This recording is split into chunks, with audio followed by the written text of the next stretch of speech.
Hi, my name is KayRosen. I'm an artist. I did teach for 24 years at the School of the Art Institute of Chicago, but now I just exclusively work on my art. I've always been interested in languages, how it works, how language works. I studied it academically, more formally in college or university, and I didn't really study art. I always did art on my own, but I never really studied it formally. Later, and this was in the 60s, I started to realize that the thing that I was most interested in about them were things that could be expressed visually, not on the printed page, but through color, scale, composition, typography, and materials like paint or drawing. And so I switched over from studying and teaching languages to art. And that's sort of how I got into it. Red Lips, or Reed Lips, it could be pronounced both ways, is a small triptych in paint on museum board. It's an early work from 1984 that combines image with text.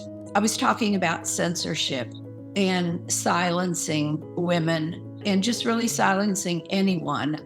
There are a lot of interpretations to this and all my works, and I just provide a starting point, and then hopefully viewers bring their associations to the work after that and have their own interpretations of it. Hi was originally made in 1997. And it is a work that provides a greeting at the beginning of the exhibition. And it also gives the viewer their system. This is what you're going to be needing, the tools you'll be needing as you go through the exhibition, which is the alphabet. They're just a sequence of letters, and they really mean nothing by themselves until Hi distinguishes itself at the end with the colors and kind of pops out and says, I'm being more, than just a lot of generic letters. So it's sort of the way the work works is discovering little pockets of meaning or new meanings in language that one didn't notice before. I love the act of painting and drawing, and I love the smaller works. But a lot of times those smaller works can be scaled up so that their message becomes louder. The large paintings do make more of an impression to viewers, but they have to be an appropriate message, something that will, interest a lot of viewers and that pertains to something of public and general importance. Not all works are appropriately can be scaled up, but, some can, and we have 9 in the show that are. Monuments is a wall painting from 2014. It consists of 2 words. One is obelisk, the vertical public monument, and the other one intersects with it is odalisque, which is a reclining, usually nude or partially nude woman. The images conjure up art historical references which are public. I like the way the S's in odalisque and obelisk intersect. That S is the point where they meet. And I was thinking that if that S were just rotated maybe 90 degrees, obelisk, the more male-looking figure, would be horizontal, and odalisque, the female horizontal figure, would be vertical and standing up. I love that sort of twist on art history where it's a feminist twist, where the female becomes the dominant figure and the male becomes the less dominant figure. The work does tend to get mixed up with politics, but I don't begin the work with a message.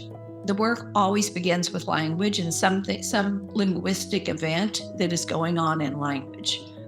And that leads or dovetails or intersects with a political or social message often. In Palimpsest, I was thinking about all the kings and popes whose lineage placed them at number 10. They all have the Roman numeral X beside their names.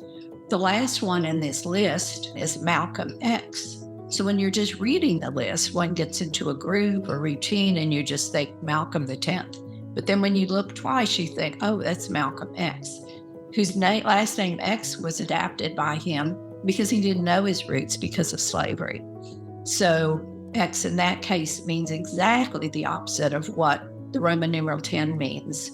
It's a twist on history, just as monuments was sort of a twist on traditional views of viewing men and women and male and female icons.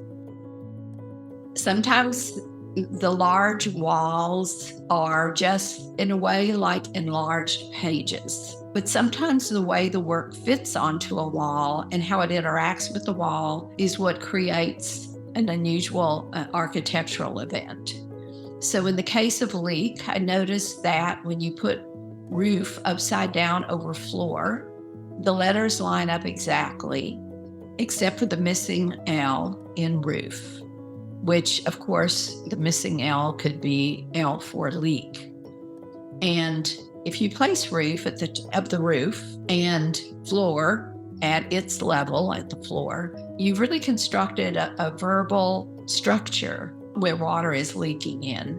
More politically, it's a work about decay or decrepitude. And you can take that example as a metaphor and, attach it to any other issue.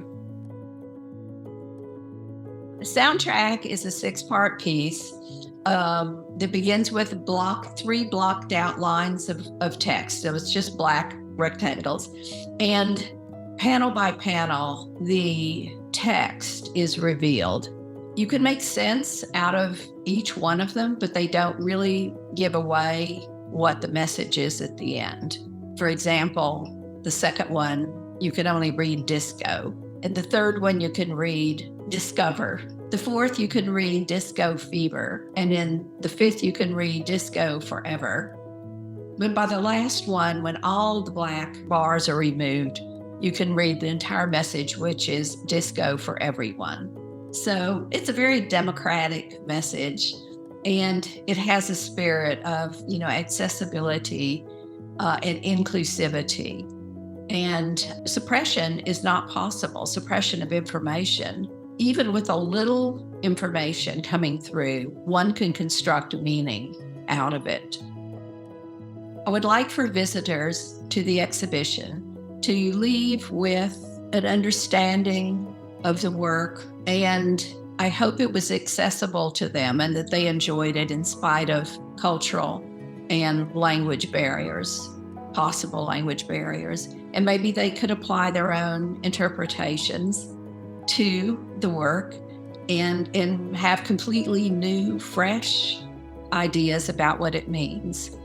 I would hope that they see language in a fresh way and the possibilities of discovering in it more than just what our normal vernacular usage. And I just hope they enjoy it.